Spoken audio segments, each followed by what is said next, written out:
Hey y'all, part 17 from his partner to his prey.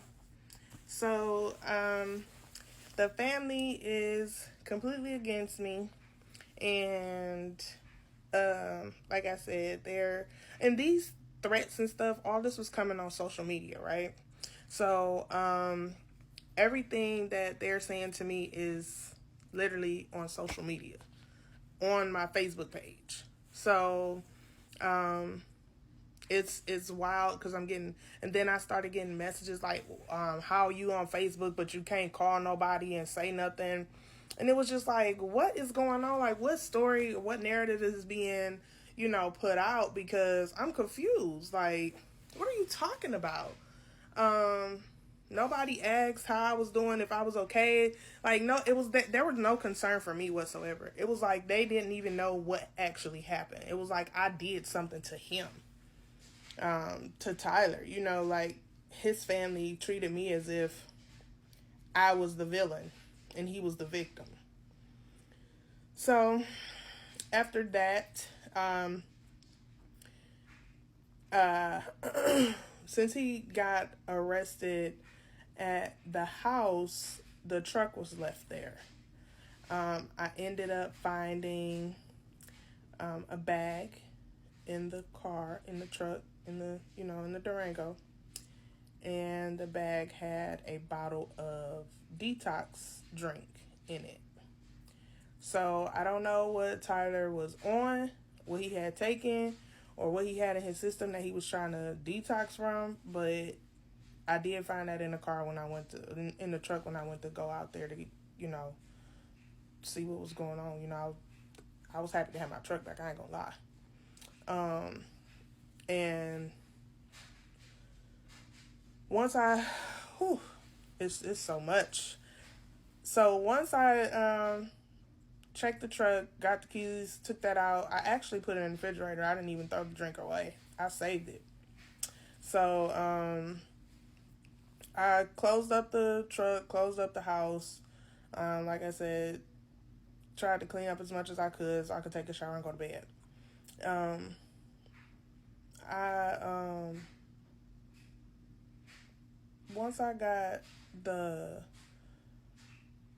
once he got arrested, once his cousin came over, once the family started acting crazy, we were at the point where there was a restraining order put on him from the military, because Tyler's still in the military at this time. So the military put a restraining order on him and said that he couldn't come back into the house. So also the they didn't call it a restraining order. I can't remember what the terminology was, but he couldn't come back to the house. So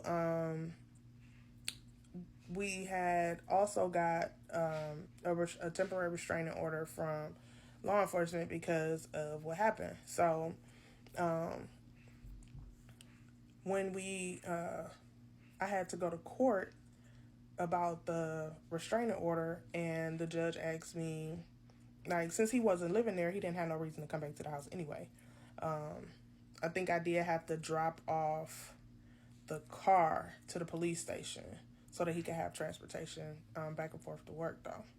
And then I had to go to court for the restraining order, and they talked to me about being like what I wanted to do. Did I want to leave, or did I want to stay at the house? I want to keep the house or leave the house. And I told them I didn't feel safe keeping the house because Tyler knows the house just like I know the house, and he could do anything. And I didn't feel comfortable, especially with him, being as upset and angry as he was and acting the way that he was already. I wasn't feeling that shit. So I was like, I'll be out. I told them this all happened, I want to say,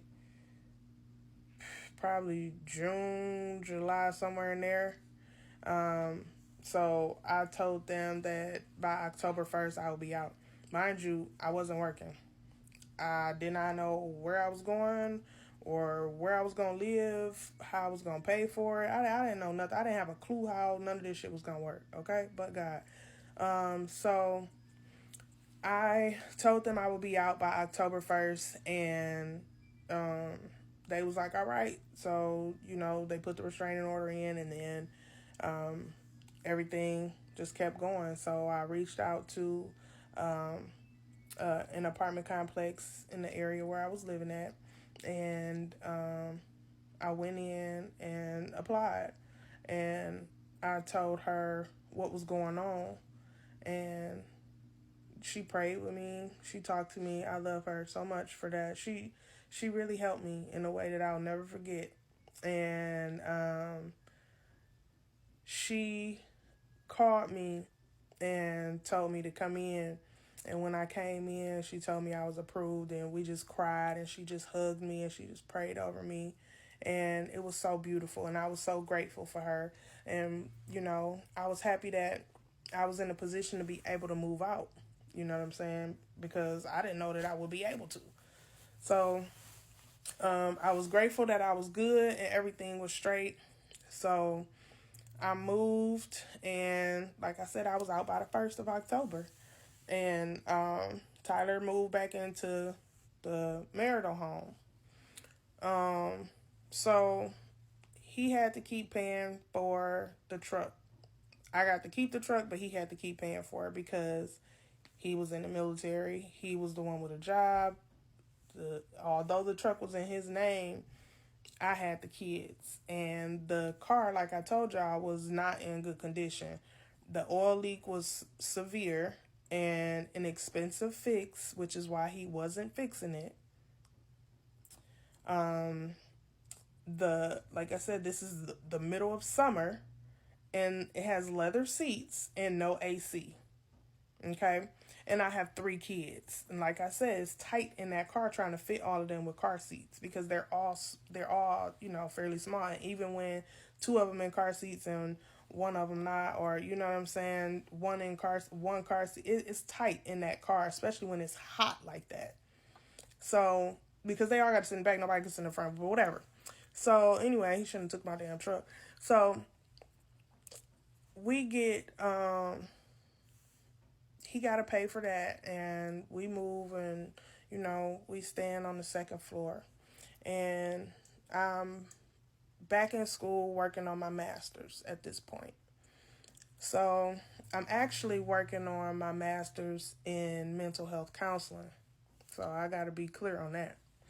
I was working on my master's in mental health counseling at this time, and I was pretty much towards the end of my program.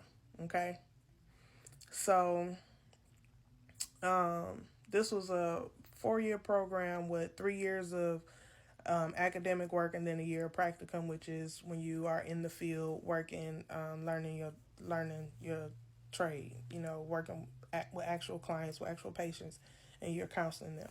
So I'm at the point where I'm rounding out the end of my 3rd year. So I go home one night, and I think me and my kids had went to church. We had went to church for something. I can't remember what we went to church for. But we had went to church for something and came home and went upstairs. I, did the usual, made them something to eat, and put them to bed. So after I did that, I stayed up doing homework till about 2, 3 in the morning. Soon as I doze off, I hear somebody banging on my door loud as everything. Okay? Loud as everything. I'm like, what in the world is going on? I get up and I look out the window. I'm like, I don't know them. I look out the peephole. I'm like, I don't know them. So I lay back down. They come back, banging, banging, banging, banging, banging, banging, banging, banging.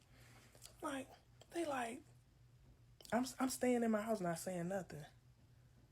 And then I get to the door. I'm like, who is it? They like, your truck on fire. Your truck on fire. You got to get your truck on fire. So I'm like, she's screaming through the door. So I open the door. I walk out to the edge, look over the balcony, and sure enough, my truck is on fire.